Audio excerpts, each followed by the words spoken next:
Hey, it's Dr. Michael. I've been asked to do the brief demo that I do for all my patients. I like to explain the dangers of soda if you're in a healing crisis and compare it to some other waters and just show exactly what it does. I also want to show some of the dangers that are associated with tap water.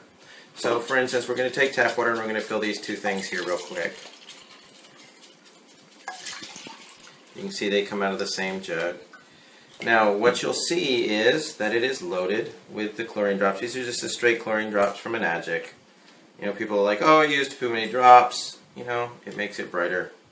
It shows up. Let me get you to stick 3 fingers right in there all the way to the bottom.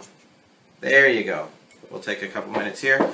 Now, most people like to drink Dasani, or I like Aquafina. Some people do Smart Water, things like that. So I was just going to do a quick comparison of these two.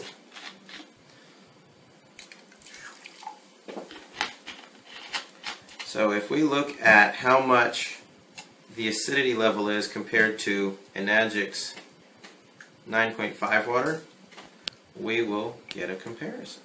Now this, mind you, is just water from Dasani. It is not soda. You'll see that the colors are all real similar. Here's the 9.5 water.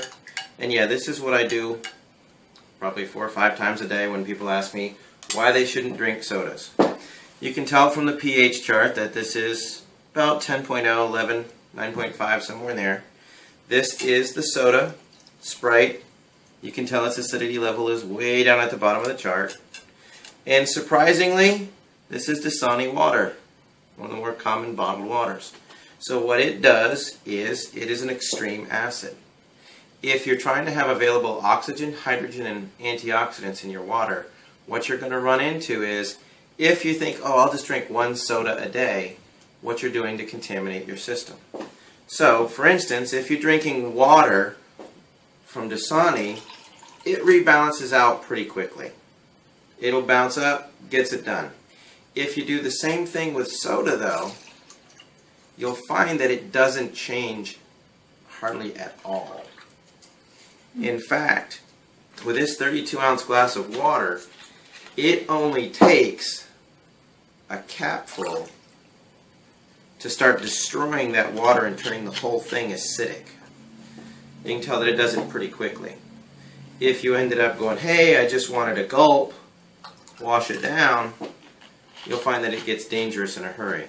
So you've gone from purple to blue to green to light green to yellow pretty quickly.